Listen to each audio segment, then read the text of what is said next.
And Ben Franklin did this, and my old boss Ben Graham did this at early ages in their young teens. Ben Graham looked around and he said, who do I admire?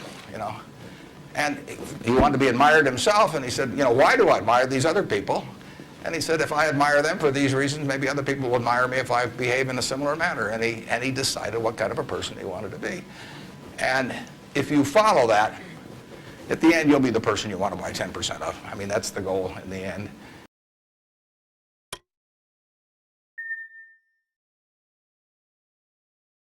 Testing. 1 million, 2 million. Okay.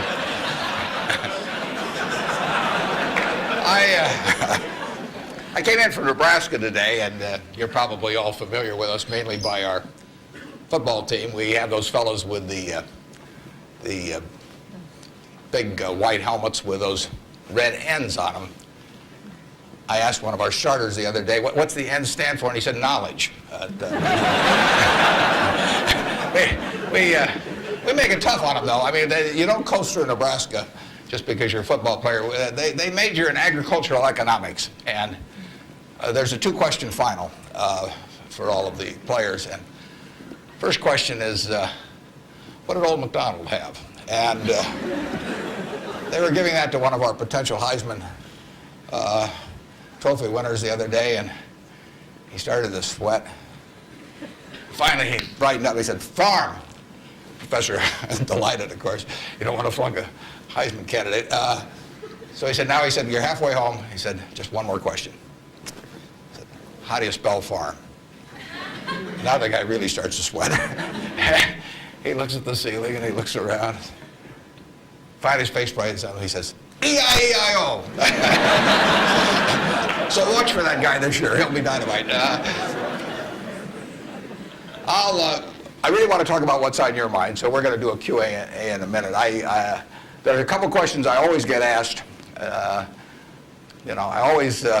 People always say, well, who should I go to work for when I get out? And I've got a very simple answer. We may elaborate more on this as we go along, but the real thing to do is to get going and for some institution or individual that you admire. I mean, it's crazy to take in between jobs just because they look good on your resume or because you get a little higher starting pay. I was up at Harvard a while back, and a very nice young guy picked me up at the airport, Harvard Business School attendee, and he said, look, I went to undergrad here, and then I worked for X and Y and Z, and now I've come here.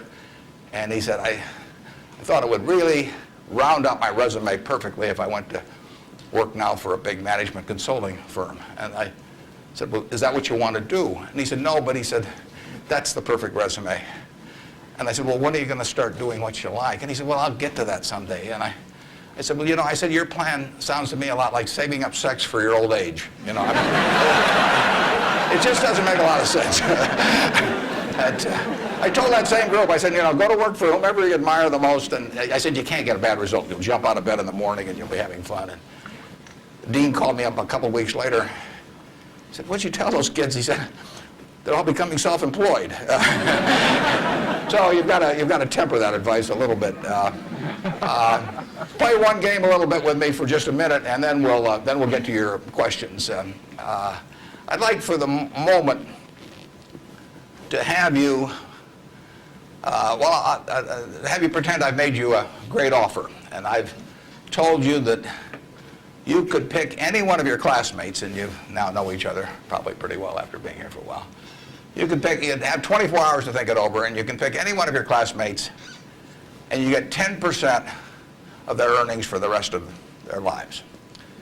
And I ask you what goes through your mind in determining which one of those you would pick.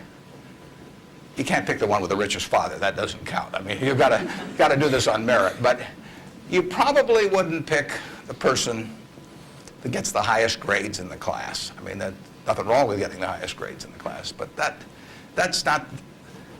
isn't going to be the quality that sets apart a big winner from the rest of the pack. Think about who you would pick and why. And I think you'll find when you get through, you'll pick some individual. You've all got the ability. You wouldn't be here otherwise. And you've all got the energy. I mean, you've got You know, the initiative is here, the intelligence is here throughout the class. But some of you are going to be bigger winners than others. And it gets down to a bunch of qualities that, interestingly enough, are self-made. I mean, it's not how tall you are, it's not whether you can kick a football 60 yards, it's not whether you can run the 100-yard dash in 10 seconds, it's not whether you're the best looking person in the room. It's a whole bunch of qualities that really come out of Ben Franklin or the Boy Scout code or whatever it may be. I mean, it's integrity, it's honesty, it's generosity, it's being willing to do more than your share. It's just all those qualities that are self-selected.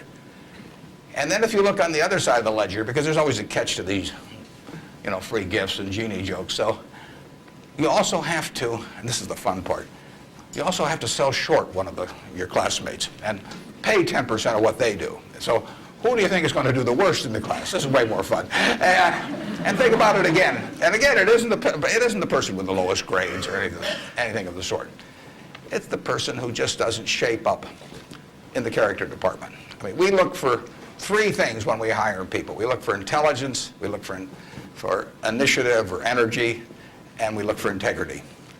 And if they don't have the latter, the first two will kill you. Because if you're going to get somebody without integrity, you want them lazy and dumb. I mean, you don't want them smart and energetic. So it's that third quality, but everything about that quality is your choice. You know, you can't change the way you are wired much, but you can change a lot of what you do with that wiring. And it's the habits that you generate now on those qualities, or those negative qualities. I mean, the person who always, you know, claims credit for things they didn't do, that always cuts corners, that you can't count on. I mean, in the end, those are habit patterns. And the time to form the right habits is when you're your age. I mean, it doesn't do me much good to get golf lessons now. If I'd gotten golf lessons when I was your age, I might be a decent golfer. But someone once said the chains of habit are too light to be felt until they're too heavy to be broken. And I see that all the time. I see people with habit patterns that are self-destructive when they're 50 or 60, and they really can't change them. They're imprisoned by that. But you're not imprisoned by anything. So when you write down the qualities of that person that you'd like to buy 10% of, look at that list and ask yourself, is there anything on that list I couldn't do? And the answer is there won't be. And when you look at the person you sell short and you look at those qualities that you don't like, if you see any of those in yourself, egotism, whatever it may be, selfishness, you can get rid of that. I mean, that is not ordained. And if you follow that, and Ben Franklin did this, and my old boss Ben Graham did this at early ages in their young teens. Ben Graham looked around and he said, who do I admire? You know, and he wanted to be admired himself, and he said, you know, why do I admire these other people? And he said, if I admire them for these reasons, maybe other people will admire me if I behave in a similar manner. And he decided what kind of a person he wanted to be. And if you follow that, at the end, you'll be the person you want to buy 10% of. I mean, that's the goal in the end. And it's something that's achievable by everybody in this room. So that's the end of the sermon. Now let's talk about what's on your mind. And you can ask anything. The only thing I won't tell you is what we're buying or selling or about. So, you know, I don't even tell myself that. I mean, I write it down, and then it's like the Coca Cola formula. You know, there's only two people can get into the trust department and find out what they are, and I don't know who the two are. So we don't talk about what we're buying or selling, but anything else is fair game. Personal, business, anything you'd like to talk about. And actually, the tougher the questions are, the more interesting it is for me. So don't spare my feelings. I mean, just throw at my head. And with that, let's. I guess we've got a microphone. Is this the only microphone, or is there one on this? This is the only microphone okay. Right here. To ask a question, you'll need to come down to this microphone. Just stand in line, and I'll be Regis Philbin, and you can. Yes. I have an old-fashioned belief that I should expect to make money in things that I understand. And when I say understand, I don't mean understand, you know, what the product does or anything like that. I mean understand what the economics of the business are likely to look like 10 years from now or 20 years from now. I know, in general, what the economics of, say, Wrigley chewing gum will look like 10 years from now. the internet isn't going to change the way people chew gum. It isn't going to change which gum they chew. You know, if you own the chewing gum market in a big way, and you've got Double Mint and Spearmint and Juicy Fruit, those brands will be there 10 years from now. So I can't pinpoint exactly what the numbers are going to look like on Wrigley, but I'm not going to be way off if I try to look forward on something like that. That evaluating that company is within what I call my circle of competence. I understand what they do, I understand the economics of it, I understand the competitive aspects of the business. There can be all kinds of companies that have wonderful futures, but I don't know which ones they are. I mean, I've given talks in the past where I carry with me a 70-page, tightly printed list, and it shows 2,000 auto companies. Now, if at the start of the 20th century, you had seen what the auto was going to do to this country, the impact it would have on the lives of then your children and grandchildren and so on. It transformed the American landscape. But of those 2,000 companies, you know, 3 basically survive. And they haven't done that well many times. So how do you pick 3 winners out of 2,000? I mean, it's not so easy to do. It's easy when you look back, but it's not so easy looking forward. So you could have been dead right on the fact that the auto industry, in fact, you probably couldn't have predicted how big an impact it would have. But you wouldn't have, if you'd bought companies across the board, you wouldn't have made any money, because the economic characteristics of that business were not easy to define. I've always said the easier thing to do is figure out who loses. And what you really should have done in 1905 or so, when you saw what was going to happen with the auto, is you should have gone short horses. There were 20 million horses in 1900, and there's about 4 million horses now. So it's easy to figure out the losers. You know, the loser is the horse.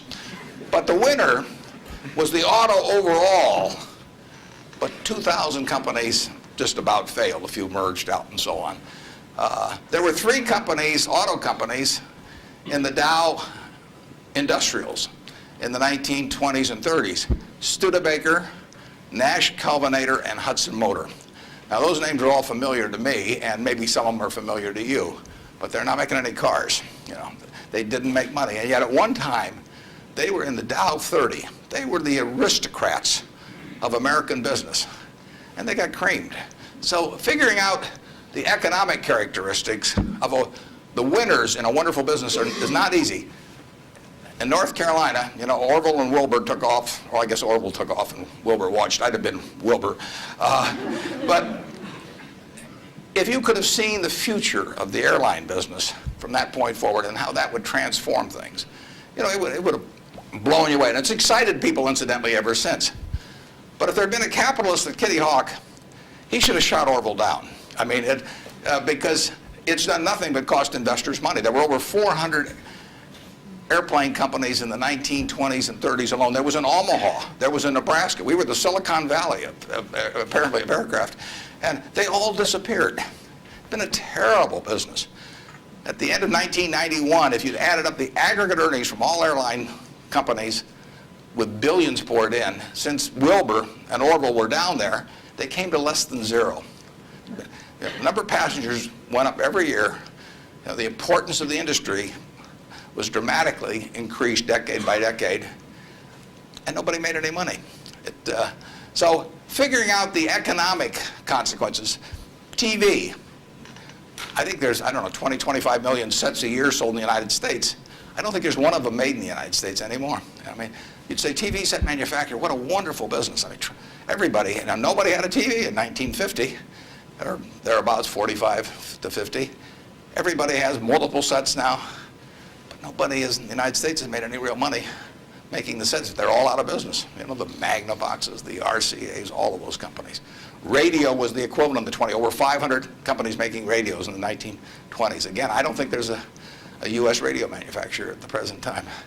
But Coca Cola, you know, what was it, 1884 at Jacobs Pharmacy or whatever, the fellow comes up with something. A lot of copiers over the years. But now you've got a company that is selling roughly 1.1 billion 8-ounce servings of its product, not all Coke, Sprite, and some others, daily throughout the world 117 years later. So understanding the economic characteristics of a business is different than predicting the fact that an industry is going to do wonderfully. And so when I look at the internet businesses, or I look at tech businesses, I say this is a marvelous thing, and I love to play around on the computer, and I order my books from Amazon and all kinds of things, but I don't know who's going to win. And unless I know who's going to win, I'm not interested in investing. I'll just play around on the computer. And defining your circle of competence is the most important aspect of investing. It's not how important, how large your circle is. You don't have to be an expert on everything. But knowing where the perimeter of that circle of what you know and what you don't know is, and staying inside of it, is all important. Tom Watson Sr., who started IBM, said in his book, he said, "I'm no genius," he said, "but I'm smart in spots, and I stay around those spots." And that is the key. So if I understand a few things, and I stick in that arena, I'll do okay. And if I don't understand something, but I get all excited about it because my neighbors are talking about it, and the stocks are going up and everything, I start fooling around someplace else, eventually I'll get creamed, and I should.